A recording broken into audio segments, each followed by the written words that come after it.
میرے دوستوں اور ساتھیوں،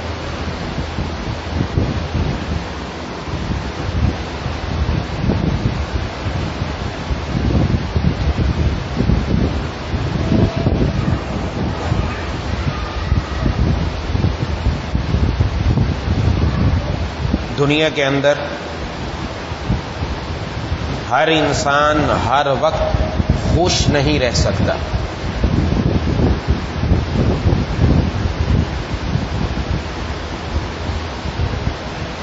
کیونکہ دنیا ایک ایسا عالم ہے کہ جو تکلیف اور خوشی کا مجموعہ ہے۔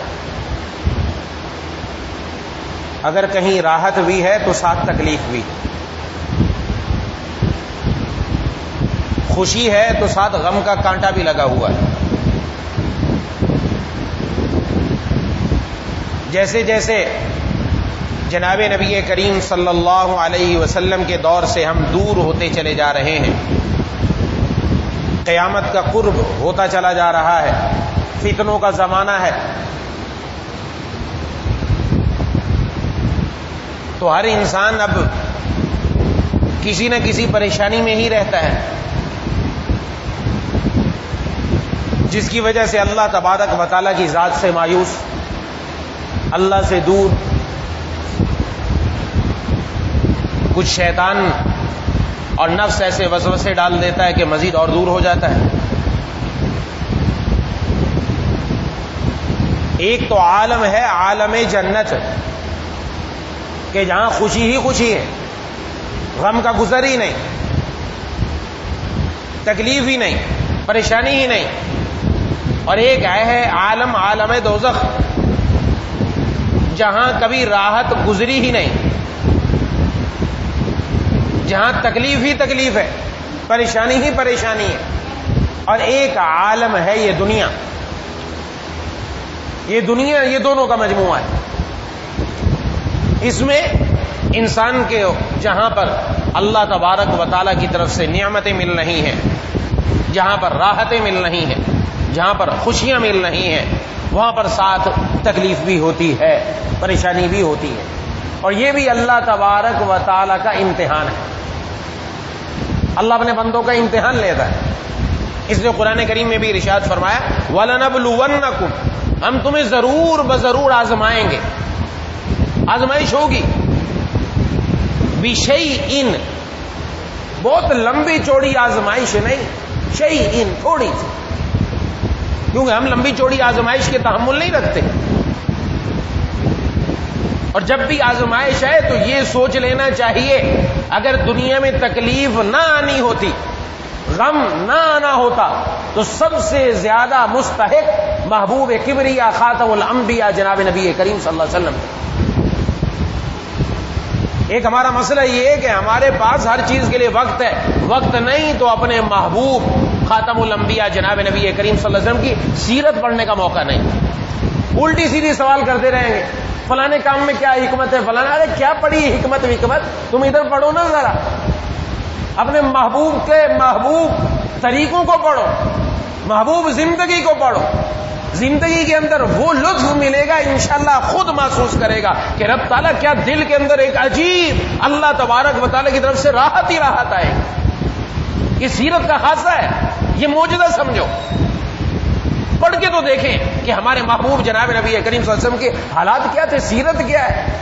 آدمی کو بہت تسلی ہوتی ہے، دل کا ایک جگہ جم جاتا ہے۔ یہ جو بعض مرتبہ ہمارے ساتھ ہوتا ہے، استقامت نہیں ہے دین پر، ہاں کبھی نمازوں کی پابندی ہو گئی، کبھی نہیں ہوئی، ذکر کی ہوئی نہیں ہوئی، تلاوت ہو رہی ہے نہیں ہوئی، کبھی لگ گئے کبھی ہٹ گئے، سیرت پڑھنا شروع کر دے، انشاءاللہ استقامت اس کے قدموں میں آئے گی۔ یہ سیرت کا خاصہ ہے، بہت سارے فوائد ہیں۔ دنیا جہان کے جو واقعات ان کو پڑھنا چھوڑیں، دنیا کی باتیں چھوڑیں، ذرا جو وقت نکلتا ہے اس کو یوٹیوب کی نظر نہ کریں، فیس بک کی نظر نہ کریں، الٹی سیدھی کہانیوں کی نظر نہ کریں، سیرت پڑھیں، سیرت پڑھیں، پھر دیکھیں کہ اس میں ملتا کیا ہے۔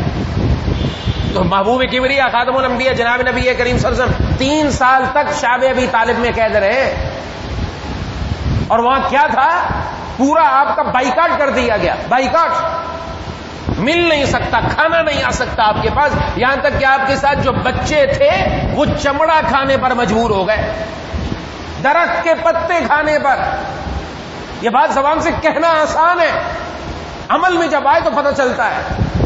آج رب تعالیٰ ہمیں بھر بھر کر نعمتیں دے رہے ہیں، بھر بھر کر ہمارے پاس کھانے آ رہے ہیں، ڈشیں آ رہی ہیں، نعمتوں پر ہم پل رہے ہیں، اور وہ ہم نعمتیں ضائع بھی کرتے ہیں، بجائے اس کے کسی غریب کے منہ میں چلی جائے، کوئی 2 لقمے کسی غریب کے منہ کو دے دے، نہیں ہم دینے تیار نہیں، وہ نالی میں پھینک دیں گے وہ نعمتوں کو، اور ہمیں احساس نہیں ہوتا کیونکہ ہم وہ لمحہ گزار کر رہی ہے۔ یہ ملتا کیسے ہے؟ اللہ تبارک و تعالیٰ کی طرف سے۔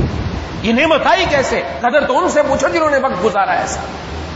خدا کے لیے اس کو بھی سمجھے، نعمت ضائع مت کرو، کھانا گھر میں زائد ہے بچ گیا کسی غریب کو دے دو، اس کا بھلا ہو جائے۔ کتنے ایسے لوگ ہیں جو سوکھی روٹیاں لے جا کر گھروں میں انہی کو ہی پانی لگا کر گرم کر کے انہی کے ساتھ اپنا معاملات پورے کر رہے ہیں۔ آج کل حالات ایسے ہیں، دیکھیں ہم سفید پوش لوگ، ایسے لوگوں سے میں واقف ہوں، بتاتے ہیں گھر میں نہیں ہے کچھ ان کے، وہی سوکھی روٹیاں لے جاتے ہیں جو جا کر اس کو گرم کر کے اور اسی کو اپنے بچوں کو دے رہے ہیں۔ کیا کریں؟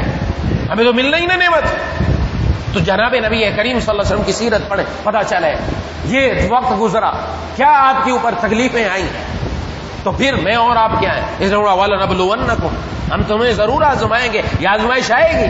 کوئی یہ نہ کہ نہیں یہ آزمائش آ کر رہے گی، بِشَيْءٍ، لیکن تھوڑی سی ہے۔ اور کیا آئے گی آزمائش؟ من الخوف، بتا بھی دیا، پرچہ آؤٹ کر دیا کہ تمہارے اوپر کیا کیا آزمائش آ سکتی۔ خوف، ڈر، دشمن کا ڈر بیٹھ جائے، کسی بھی چیز کا ڈر دل پر بیٹھ گیا، خوف آ گیا۔ والجوع، بھوک آ گئی۔ بھوک کیا آ گئی کہ قحط سالی ہو گئی، بارشیں نہیں ہو رہی، پیداوار نہیں ہو رہی، بھوک ہے۔ جیسے آج کل معیشی طور پر کمزور ہوتے چلے جا رہے ہیں، بہت سارے لوگ پریشان ہیں اس دور کے اندر، اس وقت کے اندر۔ وَنَقْصٍ مِّنَ الْأَمْوَالِ، مالوں کے اندر کمی، وَالْأَنفُسِ، جانوں میں کمی، وَالثَّمَرَاتِ، پھلوں میں کمی، یہ سب کمیاں یہ ہوں گی، لیکن بشر الصابرین، صبر کرنے والوں کو خوشخبری سنا دی۔ اب یہ تکلیف پریشانی آئے تو ہمیں کیا کرنا ہے؟ آئے گی ضرور، اس سے انکار نہیں، روک نہیں سکتے۔ اور دنیا کے اندر اللہ تبارک و تعالیٰ کی نعمت ہر بندے کے لیے الگ ہے۔ کوئی گھر کے اعتبار سے خوش ہے تو کوئی اور غم لگا ہوا ہے، کوئی رزق کے اعتبار سے خوش ہے تو اس کو دوسری چیز کا غم لگا ہوا ہے۔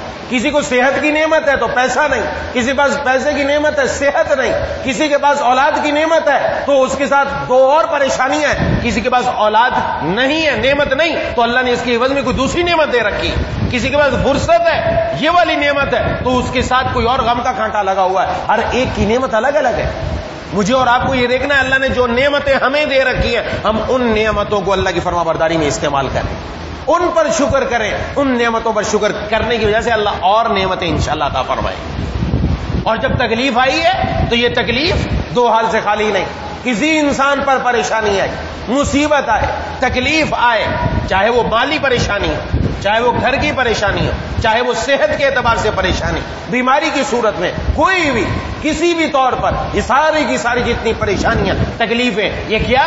یہ انسان کے لیے 2 حال سے خالی نہیں، یا تو اس کے گناہوں کی سزا ہے یا پھر اس کے ذریعے اللہ بندے کے درجات بلند فرما رہے ہیں۔ دونوں میں سے ایک ہے، وَلَنُذِيقَنَّهُم مِّنَ الْعَذَابِ الْأَدْنَىٰ دُونَ الْعَذَابِ الْأَكْبَرِ لَعَلَّهُمْ يَرْجِعُونَ۔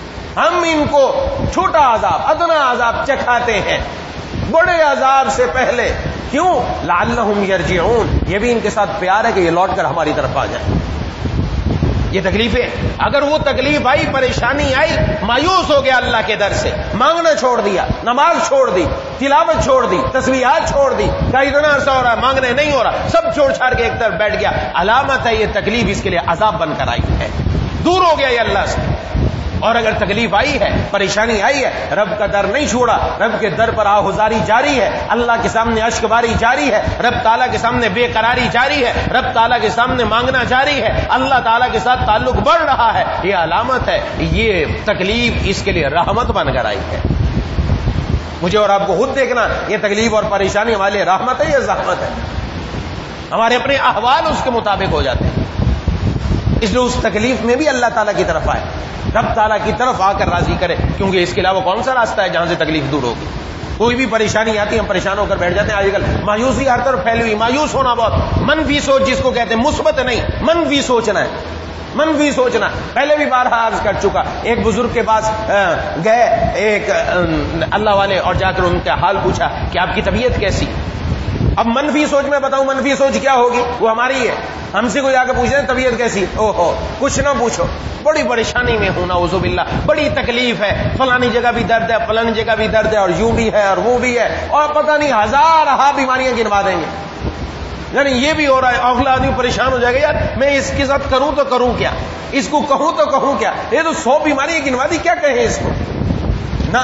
اور ان بزرگ یہ ہے منفی, الٹا سوچنا, غلط سوچنا ہے یہ. اور ایک بزرگ کے پاس آیا پوچھا کہ کیسی ہے طبیعت, کا الحمدللہ ہاتھ پاؤں صحیح کام کر رہے ہیں, الحمدللہ دل بھی صحیح کام کر رہا ہے, الحمدللہ پھیپھڑے بھی صحیح کام کر رہے ہیں, دانت بھی صحیح کام کر رہے ہیں, زبان بھی ٹھیک کام کر رہی ہے, کان بھی ٹھیک کام کر رہے ہیں, آنکھ بھی الحمدللہ ٹھیک کام کر رہی ہے, سب ٹھیک ٹھاک ہے الحمدللہ, بس تھوڑا سا بخار ہے وہ بھی اتر جائے گا.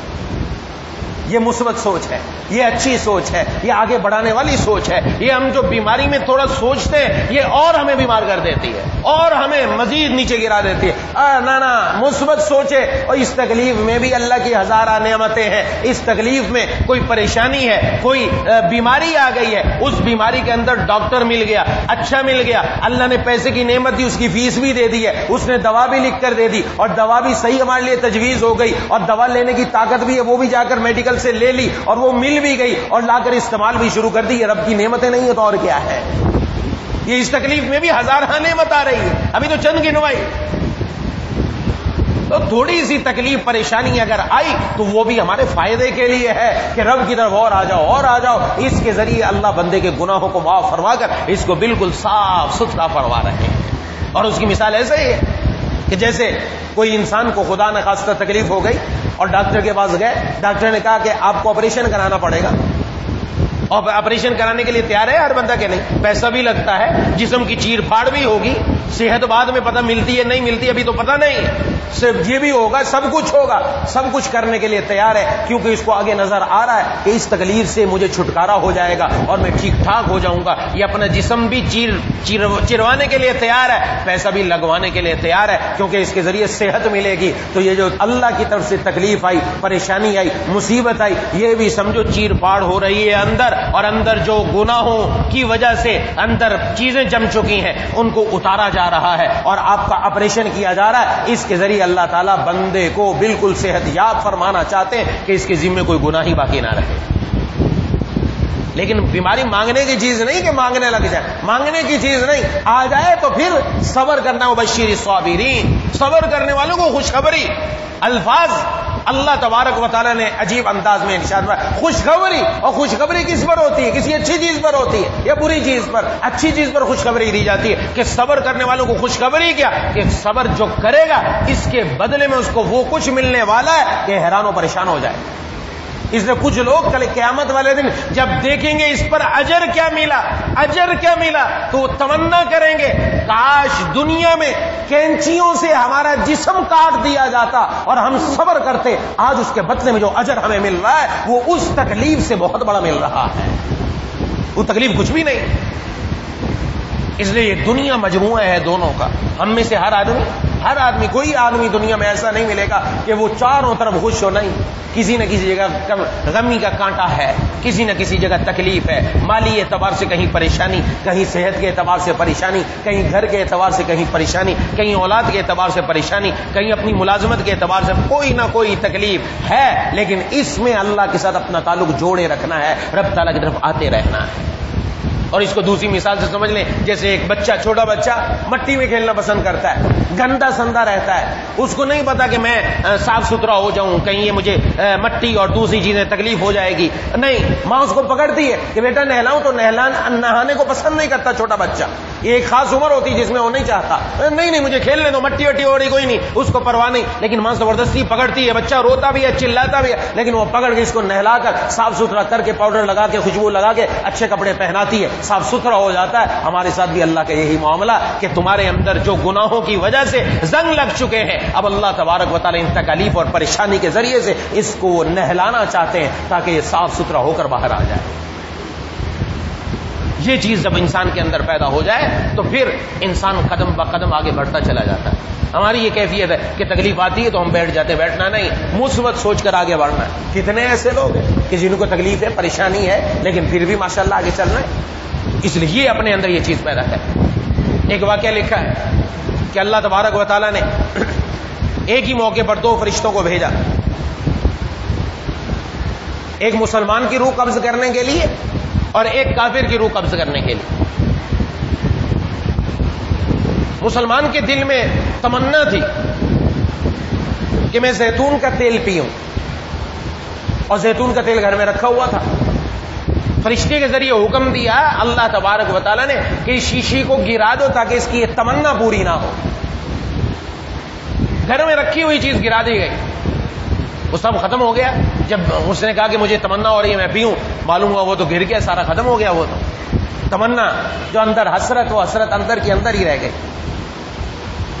اور دوسرے فرشتے کو حکم دیا کہ وہ جو کافر ماننے والا تمنا کر رہا ہے کہ میں مچھلی کھاؤں, حکم دیا اس کے گھر میں لا کر مچھلی ڈال دو پانی میں تاکہ یہ وہاں سے نکالیں اور نکال کر اس کو پکا وکا کر استعمال کر لیں. ویسا ہی کیا گیا. اللہ تبارک و تعالی حکیم ہے, یہ ذہن میں رکھ لے. جب انسان, اللہ ہمارے مالک ہے, اللہ ہمارے مالک ہے, اور اللہ ماں سے بڑھ کر پیار کرنے والے ہیں. ماں سے بڑھ کر, ماں اپنی اولاد کو کبھی تکلیف نہیں دیتی, نہ تکلیف میں دیکھنا چاہتی ہے. اور اللہ تبارک و تعالیٰ کا ہر فیصلہ حکمت بھرا ہوا, لیکن ہماری سوچ وہاں تک نہیں جا سکتی, یہ چھوٹی ہے. بعض لوگ جو ہے قرآن و حدیث کو اس سوچ میں تولنا شروع کرتے ہیں نا, اس لیے گمراہ ہو جاتے ہیں, پاگل ہو جاتے ہیں, خود بھی برباد, دوسروں کو بھی برباد کرتے ہیں. اس کا کام نہیں ہے, یہ نہیں سوچ سکتی حکمت خداوندی کو, اس کے اندر اتنی دسترس نہیں ہے کہ یہ سوچے اس کو, یہ چھوٹی ہے اس کے مقابلے میں. اس کے اندر نہیں آتی اللہ تعالیٰ کی حکمتیں کہ رب تعالیٰ کے ان معاملات میں کیا کیا حکمتیں پوشیدہ ہیں. اور نہ ہی ہماری ذمہ داری کہ ہم پوچھیں بتاؤ حکمت. کیوں بھائی, ایک گھر کے اندر ملازم رکھا ہے ہم نے, ایک نوکرانی رکھی ہے, اور ہم نے کہا جاؤ 10 کلو چینی لے کر آؤ, تو وہ سوال نہیں کر سکتا کیوں. اگر وہ سوال کر لے کیوں 10 کلو کیوں, آپ نے 10 کلو چائے میں ڈالنی ہے کیا, 1 کلو منگا لو, آدھا کلو منگا لو, بس کام بن جائے گا. آپ کیا کہیں گے, چل اس بات کو چھوڑ, جو تجھے کہا گیا وہ کر. نہیں, پہلے حکمت بتاؤ, حکمت بتاؤ ہمیں, تب کام کریں گے. ہم اس کو نوکری سے چلتا کریں گے, چل تو اس قابل نہیں کہ نوکر وہ ہمارا نوکری نہیں کر سکتا. بندہ اپنے رب کی بندگی بھی عقل کے ذریعے نہیں کر سکتا. یہ کہ جی حکمت بتاؤ, تو آپ راستہ پکڑو. یہ قبر میں جا کے پھر پتا چلے گا ہوا کیا ہے. ہم حکمت پوچھنے کے لیے نہیں آئے, ہم بندگی کرنے کے لیے آئے ہیں. اور بندے کا کام ہے جہاں رب کا حکم آ جائے سرے خم تسلیم کر دے, سمجھ میں آئے نہ آئے, ربا میں آپ کا بندہ ہوں, آپ کا حکم ہے, اس پر میری جان بھی قربان, اس پر میرا سب کچھ قربان, لیکن میں چوں بھی نہیں کروں گا. یہ دل کے اندر کیفیت ہونی چاہیے. یہ جب کیفیت دل کے اندر آئے گی تب کام بنے گا. تو فرشتوں کی آپس میں ملاقات ہوئی, اللہ تعالیٰ سے عرض کی اللہ سمجھ میں نہیں آیا کہ کیا معاملہ تھا. تو اللہ تبارک و تعالیٰ نے فرمایا وہ جو کافر تھا, چونکہ کافر لوگ یہ کچھ اچھے کام دنیا میں کرتے ہیں, جیسے آپ دیکھیں گے بہت ساری NGOs کام کر رہی ہیں, عیسائی NGOs کام کر رہی ہیں, بہت بھی لوگوں کی دیکھ بھال کر رہی ہیں, اچھے کام کرتے ہیں. تو اللہ تعالیٰ نے فرمایا اس کا کوئی اچھا کام تھا جس کا بدلہ ہم دنیا میں ابھی اس کو نہیں دے سکے, کیونکہ کافر ہے, آخرت میں تو کچھ نہیں ملنا. اللہ انصاف فرمانے والے کہ اس نے جو کچھ کیا دنیا میں ہی اس کا بدلہ دے دو, دنیا میں ہی اس کا بدلہ دے دو. تو اس لیے اس کی وہ خواہش پوری کر دی کہ اس کا جو ایک نیکی اس نے کر رکھی تھی, آخرت میں تو کچھ نہیں ملنا تھا, دنیا میں ہی ہم نے اس کا انعام دے دیا.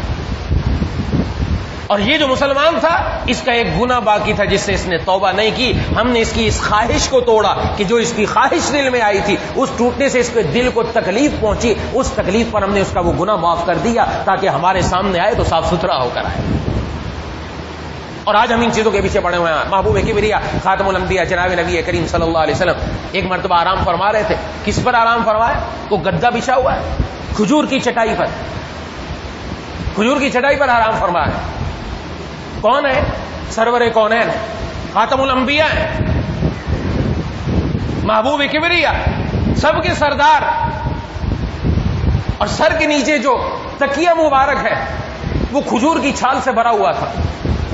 آج تو ہم نرم نرم گدوں پر اور نرم نرم تکیوں پر لیٹ کر اپنے محبوب کی سنتوں کو پامال کرتے. جب آپ بیدار ہوئے اٹھ کر بیٹھے تو جسم اطہر پر اس چٹائی کے نشانات پڑے ہوئے تھے. حضرت عمر فاروق رضی اللہ عنہ سے برداشت نہیں ہوا, کہ آپ کے جسم اثر پر چٹائی کے نشانات.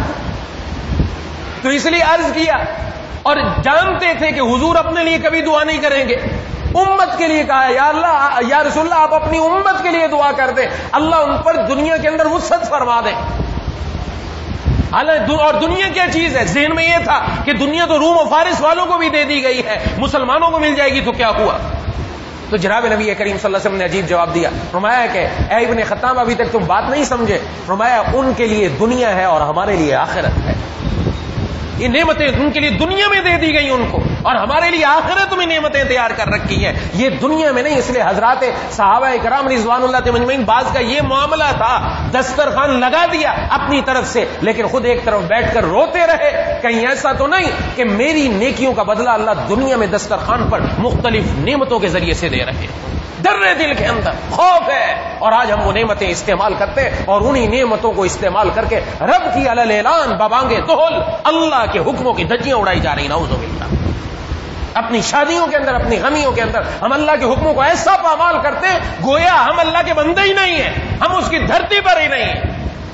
علی الاعلان کرتے ہیں ہم گناہ، علی الاعلان ڈنکے کی چوٹ پر نعوذ باللہ ہو رہا ہے، اور کوئی سمجھانے والا آ جائے تو ہم سمجھنے کے لیے بھی تیار نہیں. ہے کس کے بندے؟ جانا کہاں ہے؟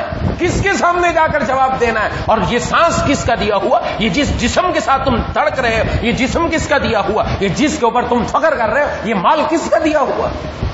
وہ حضرات صحابہ اکرام رضوان اللہ مجمعین دل میں یہ کسک ہے، کہیں ایسا تو نہیں کہ اللہ تعالیٰ نے ہماری آخرت میں جو بدلہ دینا ہے وہ کہیں دنیا میں تو نہیں مل رہا ہمیں. تو اس لیے اگر تکلیف آئے، پریشانی آئے تو اس پر ایسا اللہ سے مایوس نہیں ہونا، بلکہ اللہ تبارک و تعالیٰ کی طرف مزید آگے بڑھنا ہے اور اللہ سے مانگنا ہے. اور مانگنا شکر کے مواقع بارہا عرض کر رہا ہوں، یہ مانگنے کی عادت بنا لیں، شکر کی عادت بنا لیں. دیکھیں رب تعالیٰ کی نعمتیں کس طرح برستی، جب بھی آئے دل میں فوراً شکر گزار. اس لیے جناب نبی کریم صلی اللہ علیہ وسلم نے حضرت معاذ رضی اللہ تعالیٰ عنہ کو ارشاد فرمایا. حضرت معاذ رضی اللہ تعالیٰ عنہ کو عجیب بات ارشاد فرمائی. فرمایا اے معاذ میں تم سے محبت کرتا ہوں.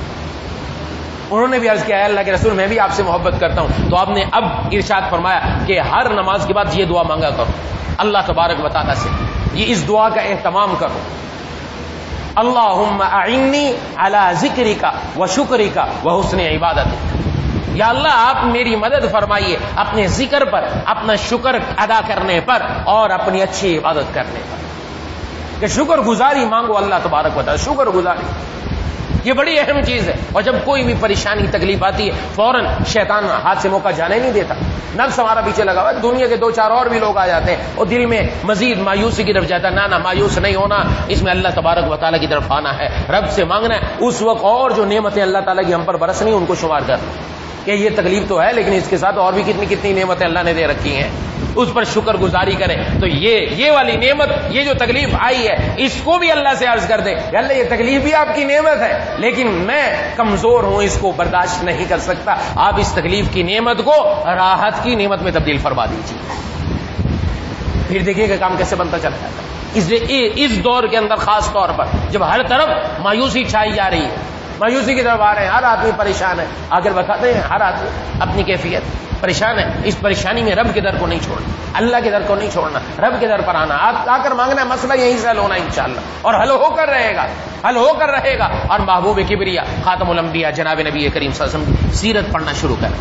سیرت کے لیے وقت نکالیں، سیرت پڑھیں. چھوٹی چھوٹی کتابیں بھی ہیں، بڑی کتابیں بھی ہیں، لے لیں. اسوہ رسول اکرم صلی اللہ علیہ وسلم حضرت ڈاکٹر عبدالحی عارفی رحمۃ اللہ علیہ نے لکھی، وہ لے لیں. اور جو سیرت کی کتابیں سیرت مصطفیٰ ہے، سیرت الرسول ہے، مختلف کتب موجود ہیں، وہ لے کر تھوڑا تھوڑا پڑھنا شروع کریں. دیکھیں ایک دل میں کیفیت کیا بنتی ہے. محبوب کبریا خاتم الانبیاء جناب نبی کریم صلی اللہ علیہ وسلم کے جب آپ کی زندگی کی کیفیت پڑھیں گے، حالات پڑھیں گے، خود ہمارے دل کے اندر ایک تسلی کا سامان پیدا ہوگا. رب تعالیٰ کی طرف سے تسلی دل میں آئے گی. اس لیے اس کی کوشش کہ تکلیف آئے یا پریشانی آئے رب کے در پر آنا، اللہ کے سامنے آ کر مانگنا. اپنے اوپر بھروسہ نہیں، اپنی کسی چیز پر نہیں، اللہ کے سامنے آ کر عرض کرتے رہنا ہے، کام بنتا چلا جائے گا. ایک ساتھی پر بتاتے ہیں، انہوں نے واقعہ بتایا کہ ایک مسجد میں نماز پڑھ کے میں جب نکلنے لگا تو ایک آدمی کو دیکھا ایک کونے میں بیٹھا ہے، بہت دعائیں کر رہا ہے اور رو رو کر دعائیں کر رہا ہے. کہا کہ میں بڑا پریشان ہوا کہ یہ کسی پریشانی میں ہے، یہ آدمی بہت تکلیف میں ہے. تو دل میں نے اب نہیں سوچا کہ میں جب یہ فارغ ہوتا تو اس سے بات کرتا ہوں، شاید میں اس کے کچھ کام آ جاؤں. آج یہ کام آنے والا جذبہ ہمارا بیٹھتا چلا جا رہا ہے. جب دنیا کی محبت دل میں آ جاتی تو بھائی بھائی کا نہیں رہتا. آج کیفیت یہ اپنا بھائی معلوم ہے کہ اس کے گھر میں کچھ نہیں، لیکن یہ بھائی اس کو دیکھنے کے لیے تیار نہیں، شکل نہیں دیکھنا چاہتا اس کی، یہ اس کی شکل نہیں دیکھ رہا. یہ یاد رکھے، یہ اپنے جن لوگوں کی ذمہ داری ہم پر آہستہ آہستہ آتی رہتی ہے، والدین کی، اولاد کی، پھر بھائی بہنوں کی، جتنا مال ہے آخرت میں اس پر پوچھ ہے، چھوڑا نہیں جائے گا، چھوڑا نہیں جائے گا. اگر کچھ کسی کے پاس چلا جائے تو جو جس کے پاس جائے گا وہ ختم نہیں ہونے والا. جناب نبی کریم صلی اللہ علیہ وسلم نے ارشاد فرمایا کہ تم میں سے کون ہے، تم میں سے کون ہے، عجیب سوال فرمایا، تم میں سے کون ہے جو اپنے وارث کے مال سے محبت کرتا ہے؟ کس کے مال سے؟ اپنے وارث کے مال سے، اپنے مال سے نہیں. کون ہے اپنے وارث کے مال سے محبت کرتا ہے؟ حضرات صحابہ اکرام رضوان اللہ مجمعین نے عرض کیا ہم میں سے تو کوئی بھی نہیں، ہم میں سے ہر آدمی اپنے مال سے محبت کرتا ہے. تو آپ صلی اللہ علیہ وسلم نے بتلایا لیکن جو کیفیت ہے وہ تمہاری ایسی ہے جو تم وارث کے مال سے محبت کرتے ہو. فرمایا تمہارا مال تو وہ ہے جو تم نے کھا لیا، پہن لیا، خرچ کر دیا، اور جو تمہارا مال بچا ہوا ہے یہ تمہارا نہیں، یہ تمہارے ورثاء کا ہے. تو نے تو آج ہی اگر آنکھ بند ہو گئی وہ وارثوں کا چلتا ہو گیا، یہ تو ہمارا ہے نہیں، ہم نے کھا لیا، پی لیا، خرچ کر دیا، بس وہ تھا ہمارا مال. تو ہم کیا کر رہے ہیں؟ اپنے وارث کے مال سے محبت کر رہے ہیں، وارث کے مال سے. تو اگر قریب میں ہے کوئی ایسا تو بہرحال وہ کہتے ہیں جب دعا مانگی اس نے تو میں نے اس کے قریب گیا، حالات پوچھے تو اس نے بتایا کہ میرا بھتیجا وہ ہاسپٹل میں داخل ہے اور کافی تکلیف میں ہے، اس کے لیے دعا کر رہا تھا. کہا کہ میں نے کہا اگر مدد کی ضرورت ہو تو باہر نکلا میرے ساتھ ساتھ. اس نے کہا یہ سامنے جتنی بڑی آپ کو بلڈنگ نظر آ رہی ہے ساری میری ہے، یہ کاریں یہ ساری میری ہیں، مجھے پیسے کی ضرورت نہیں ہے، پیسہ کچھ نہیں کر سکتا. پہلے اوپر سے میں فیصلہ کروانے کے لیے آیا کہ اپنے رب سے مانگوں یا اللہ شفا آپ نے عطا فرمانی ہے، شفا آپ عطا فرمائیں گے. رو رو کر ان سے مانگا، اب جا کر وہاں علاج شروع ہوگا تو ضرور اللہ تعالیٰ اس میں آسانی فرما دیں گے. یہ چیز دل میں آ جائے. دنیا کے سارے اسباب ہم اختیار کرتے ہیں، ایک اہم چیز اللہ سے مانگنا اس کو چھوڑ دیتے ہیں. یہ سب سے پہلی چیز ہے، اس نے مانگنے کا اہتمام. کوئی مسئلہ، کوئی پریشانی، کوئی تکلیف، کون سا ایسا مسئلہ جو رب کے در سے حل نہیں ہوگا؟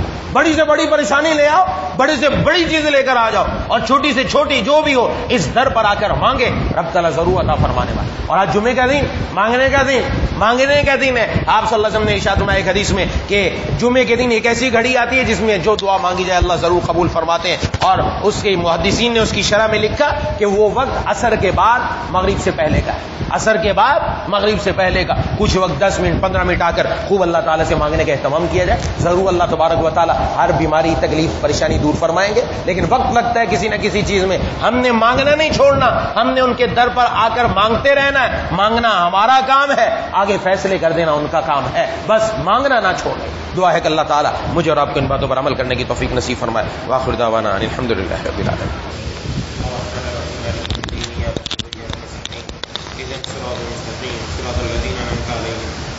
غير المغضوب عليهم ولا الضالين.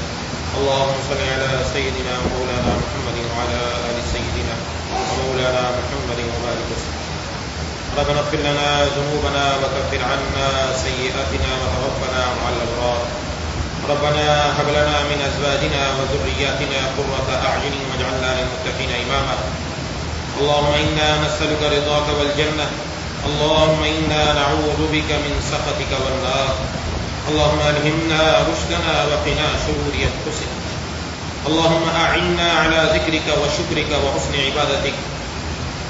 اللهم لا تجعل الدنيا أكبر همنا ولا مبلغ علمنا ولا غاية رغبتنا ولا تسلط علينا من لا يرحمنا. يا إله العالمين يا أرحم الراحمين يا ذا الجلال والإكرام. یا اللہ ہم سب کی حاضری کو اپنی بارگاہ میں قبول و مقبول فرما لیجیے. یا الہ العالمین یا ارحم الراحمین، جس طرح آج آپ نے اپنے در پر آنے کی توفیق عطا فرمائی، مرتے دم تک اسی طرح 5 وقت اپنے دربار میں حاضری کی توفیق عطا فرما دیجیے. یا الہ العالمین ہم کمزور ہیں، سراپا کمزور ہیں. یا الہ العالمین ہمارے ارادے بھی کمزور، ہماری ہمتیں بھی کمزور. یا اللہ یا ذا الجلال والاکرام یا مالک الملک، ہم خطا کار ہیں. یا اللہ بالغ ہونے کے بعد سے آج تک جہاں جہاں جو نافرمانیاں ہوئیں، بھول کر جان بوجھ کر ہمارے علم میں نہیں ہے. یا الہ العالمین سب سے سچی معافی مانگتے ہیں، سچی توبہ کرتے ہیں، سب معاف فرما دیجیے. ہمارے والدین کی، بیوی بچوں کی، بہن بھائیوں کی، دوستو احباب کی، تمام رشتہ داروں کی، اہل پاکستان کی، پوری امت مسلمہ کی مغفرت فرما دیجیے. یا الہ العالمین کسی کو محروم نہ فرمائیے. یا اللہ اس دور کے اندر تمام مسلمانوں کے ایمان کی حفاظت فرما دیجیے. یا اللہ ہماری نسلوں کی، قیامت تک آنے والی نسلوں کی ایمان کی حفاظت فرما دیجیے. یا اللہ سلامتی اعضاء، سلامتی ایمان کے ساتھ زندہ رکھیے. سلامتی اعضاء، سلامتی ایمان کے ساتھ دنیا سے اٹھائیے. رقیق القلب، رحیم المزاج بنا دیجیے. مولا کریم الہ العالمین یا ذی الجلال والاکرام، آپ کی نعمتیں بے شمار ہیں. یا اللہ یا ذی الجلال والاکرام، ہمارا ایک اقبال گناہوں میں جکڑ. یا الہ العالمین آپ کی نافرمانی سے ہم باز نہیں. یا ذی الجلال والاکرام، یا الہ العالمین یا ارحم الراحمین، آپ تو ماں سے بڑھ کر پیار کرنے والے، آپ کے در کے علاوہ کوئی در نہیں. یہی ایک چوکھٹ ہے. ہم جہنم کا عذاب نہیں سہ سکتے، قبر کی ہولناکیوں کو برداشت نہیں کر سکتے. اے الہ العالمین ہے ارحم الراحمین، آپ کو آپ کے 99 ناموں کا واسطہ، آپ کو رحمان ہونے کا واسطہ، آپ کو رحیم ہونے کا واسطہ، آپ کو غفور ہونے کا واسطہ، آپ کو ودود ہونے کا واسطہ. اے اللہ، اے الہ العالمین، اے ارحم الراحمین، ہم سب کے گناہوں کو معاف فرما کر، ہم سب کا خاتمہ ایمان پر فرما کر، قبر کے عذاب سے بچا کر، کل قیامت والے دن اپنے حبیب جناب نبی کریم صلی اللہ علیہ وسلم کے ہاتھوں حوض کوثر نصیب فرما کر بغیر حساب و کتاب جنت میں دخول اولی نصیب فرما دیجیے. اے الہ العالمین کسی کو محروم نہ فرمائیے. یا اللہ، یا اگرچہ نالائق ہے، اگرچہ ہم اس کا استحقاق نہیں ہے، نااہل ہے، یا نالائق ہے، یا ذی الجلال والاکرام، اے الہ العالمین، لیکن آپ کی ذات وہ ہے جو کریم ہے. نالائقوں پر بھی وہ اپنا فضل کرتی ہے، بغیر استحقاق کے بھی وہ عطا کرتی ہے. اگرچہ ہمارا حق نہیں بنتا، لیکن بغیر استحقاق کے ہم سب کو اپنے پیاروں میں شامل فرما دیجیے. یا اللہ ہماری خوشی، ہماری غمی، ہمارا اٹھنا بیٹھنا، ہمارا چلنا پھرنا، ہماری صبح، ہماری شام، ہماری خلوت، ہماری جلوت، ہم یا اللہ سب اپنے محبوب جناب نبی کریم صلی اللہ علیہ وسلم کے طریقوں کے مطابق کر دیجیے. یا اللہ اپنے محبوب کی سنتوں کو ہمارے گھروں میں زندہ فرما دے، ہمارے جسموں میں زندہ فرما دے، ہمارے اعمال میں زندہ فرما دے. اے الہ العالمین، اے ارحم الراحمین، ہماری سوچ، ہماری فکر، ہمارے زاویہ نگاہ کو تبدیل کر دیجیے. یا اللہ سوچ، فکر اور زاویہ نگاہ دین کی طرف بھیج دیجیے. یا الہ العالمین، یا ارحم الراحمین، جتنے بھی حاضرین مجھ سے موجود ہیں جو آتے رہتے ہیں آج آ نہیں سکے، یا اللہ سب کی تمام جائز حاجات کو پورا فرما دیجیے. یا الہ العالمین، یا ارحم الراحمین، جنہوں نے دعا کے لیے کہا، کہنا چاہتے تھے نہیں کہہ سکے، امید رکھتے ہیں پیغام پہنچایا نہ پہنچ سکا، سب کو یا اللہ تمام جائز ضروریات سب کی پوری فرما دیجیے. جو بیمار ہیں یا جنہوں نے بیماروں کے لیے دعا کے لیے کہا ہے یا پیغام پہنچایا نہ پہنچ سکا، سب کو شفائے کاملہ عاجلہ مستمرہ عطا فرما. بیماری کو یا اللہ صحت کی نعمت میں تبدیل فرما دیجیے. ہمارے دکھ کو، تکلیف کو راحت میں بدل دیجیے. ہمارے غم کو خوشی میں بدل دیجیے. مولا کریم ہماری بری تقدیر کو اچھی تقدیر سے بدل دیجیے. اے الہ العالمین، اے ارحم الراحمین، یا ذی الجلال والاکرام، قلب سلیم، فہم سلیم، عقل سلیم عطا فرما. عقل سلیم پر فضل عظیم عطا فرما.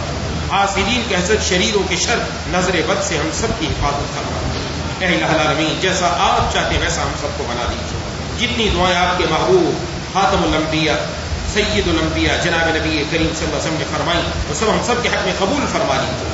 جن جن چیزوں سے پناہ مانگی ان سب سے ہم سب کو پناہ عطا فرما. ربنا تقبل منا انك انت السميع العليم وتب علينا انك انت التواب. صلی اللہ تعالی علی محمد وعلی